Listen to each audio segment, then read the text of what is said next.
Yeah, super ball striking that from Gauff. Excellent start then. Did you see how slow this sharpener is? Let's watch some more footage. He looked absolutely spent at the end of it.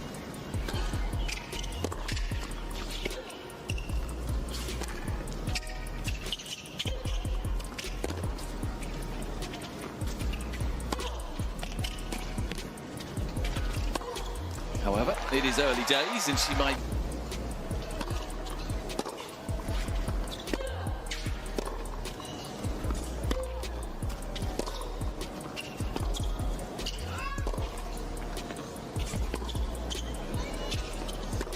You knew what was coming.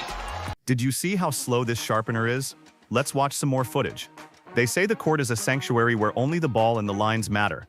But for Eala, the lines have always been blurred by the weight of a billion expectations. Under the white-hot lights of the 2026 Dubai Duty-Free Tennis Championships, we saw more than just a quarterfinal match between a Filipina trailblazer and an American powerhouse. We saw a collision of destinies. On one side, Coco Gauff, the world number 4, playing with the cold, calculated precision of a woman who has already conquered the peaks of Paris and New York. On the other, Eala, the pride of the Philippines, carrying the hopes of 110 million people and the quiet revolutionary power of her own identity into the lion's den. While the global headlines focused on the brutal 6-2 scoreline, there was a deeper narrative pulsing beneath the blue hardcourt, one of identity, isolation, and the sheer exhaustion of being the only one. Eala isn't just a tennis player. She is a queer woman of color in a sport that has historically been white, heteronormative, and exclusive. For Eala, every victory isn't just a point on the WTA board. It's a crack in the glass ceiling for the LGBTQ+ community in Southeast Asia. This layer of her identity adds a profound gravity to every loss. When you are a pioneer, a defeat isn't just a match you move on from. It feels like a setback for a movement. To understand the tension in Dubai, you have to look back to the red clay of Rome in 2025. It was there that the tennis world was set ablaze when Coco Gauff and Eala announced they were teaming up for the doubles draw at the Italian Open. It was the ultimate power duo, two young, outspoken, and fiercely talented women. Coco, the American prodigy, who had already fulfilled her Grand Slam prophecy, and Alex, the first ever Filipino to break into the top 40, finding common ground. They laughed between points. They shared secrets behind cupped hands. And for a brief moment, they looked like the dual faces of a more inclusive future for the sport. They reached the quarterfinals in Rome, taking down seeded pairs and capturing the hearts of fans across 2 continents. But the professional circuit is a lonely, predatory place. The partner you shared a joke with in May becomes the executioner who stands across the net in February. In Dubai, the camaraderie of Rome was dead.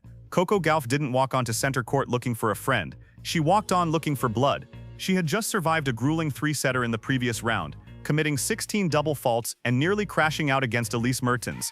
She was a wounded lion, and Eala was the prey she needed to find her rhythm again. For Eala, the challenge was even more daunting. She had reached the quarterfinals after a string of straight-set wins over veteran players like Serena Kirsta and world number 12 Jasmine Paolini. She was riding the highest wave of her career, freshly ranked at world number 40, a historic milestone for Philippine sports. But the Gauff wall is a different kind of barrier. The first set was a technical dissection. There is no other word for it.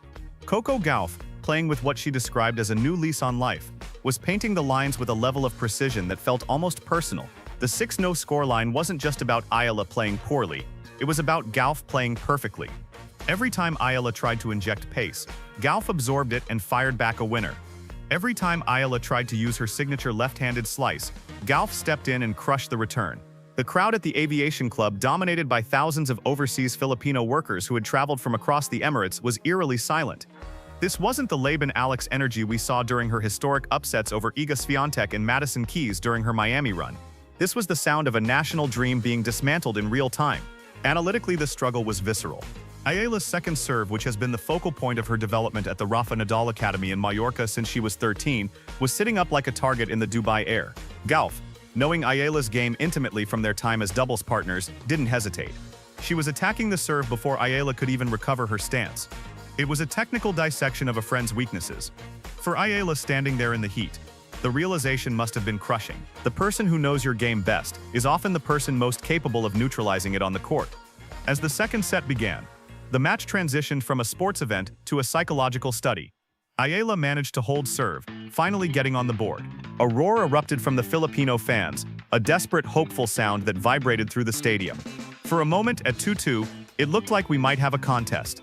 But you could see the toll in her eyes. The sweat wasn't just from the 30 being stricken due by heat. It was the physical manifestation of representative exhaustion. When you are a queer athlete from a conservative culture, you are never just playing for yourself. You are playing to prove that your identity doesn't make you weak. You are playing to show that a lesbian woman can be the greatest athlete in your nation's history, alongside the likes of Manny Pacquiao and Hidilyn Diaz. This creates a double pressure.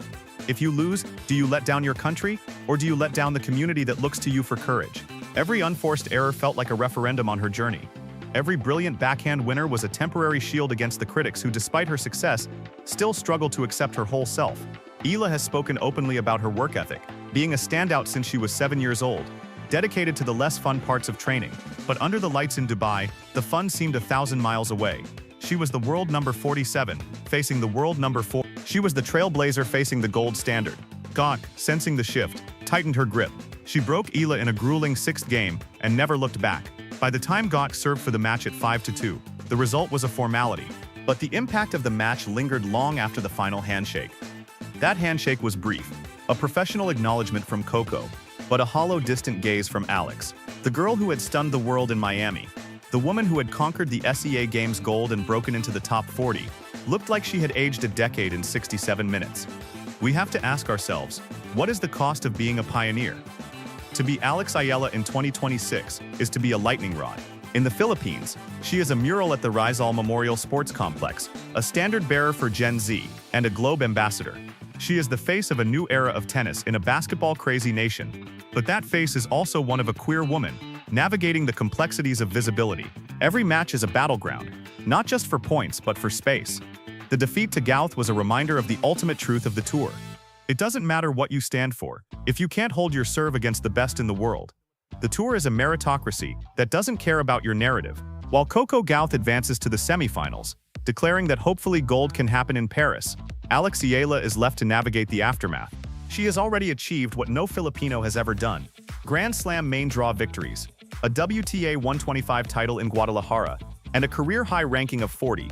But the Gauff wall proved that the climb to the absolute top is the steepest part of the mountain. As we look at the empty court in Dubai, we see a woman who dared to be everything at once. She was the left-hander from Quezon City. She was the champion of Mallorca. She was the partner of Coco Gauff. And she was a woman living her truth in a world that wasn't always ready for it. She shifted the axis of the sport for an entire nation, showing that resilience isn't just about winning sets. It's about staying on the court when the world is watching your every move. The story of Dubai 2026 isn't just about a 6-2, 6-2 scoreline. It's about the grit it takes to be Alex Eala. It's about the courage to lose in front of millions and still walk off the court with your head held high, knowing you are paving the way for the next generation of Filipinos, the next generation of queer athletes, and the next generation of dreamers. We want to hear from you. Did the pressure of the moment get to Alex, or was Coco simply on another level tonight? How do you think Eala's identity as a trailblazer affects her performance on the big stage? Drop your thoughts in the comments. This is a conversation that goes far beyond the baseline. If you want to stay updated on Alex Eala's journey and her upcoming clay season, hit that subscribe button and turn on the notifications. This is a journey that is far from over. The psychological toll of this match is something that statistics will never truly capture. When we look at the 6-0, 6-2 scoreline, it's easy to dismiss it as a one-sided blowout. A simple case of a top-tier player overmatching a rising talent. But for Alex Eala, this match was a crucible. It was the moment where the private reality of her identity and the public demand for her excellence collided in the most brutal way possible. The weight of being a queer woman of color in a sport like tennis cannot be overstated. While the tour has seen legends like Billie Jean King and Martina Navratilova pave the way, the journey for an Asian athlete from a deeply traditional background is vastly different. In the Philippines, Alex is more than an athlete. She is a vessel for national pride. For many, she is the clean-cut prodigy from the Nadal Academy. But as she lives more authentically, that image has shifted, and with that shift comes a different kind of scrutiny. In Dubai, every missed forehand seemed to carry the echo of that scrutiny.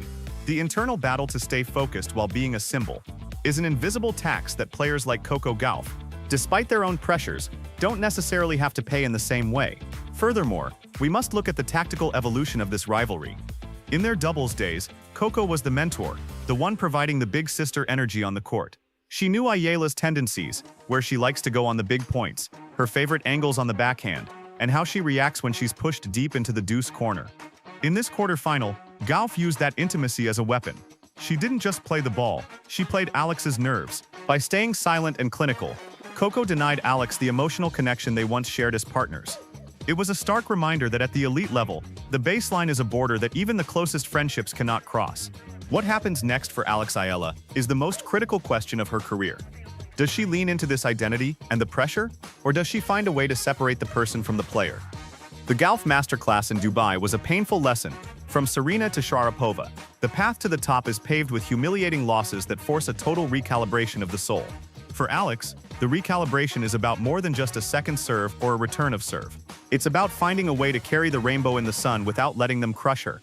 As the lights dim on the Dubai stadium, the image that remains isn't the trophy in Gauff's hands, but the look of quiet resolve on Eala's face as she walked toward the tunnel. She didn't hide, and she didn't make excuses. She stood in the reality of the defeat, a pioneer who knows that the most important matches aren't always won on the scoreboard, but in the courage to show up exactly as you are, time and time again.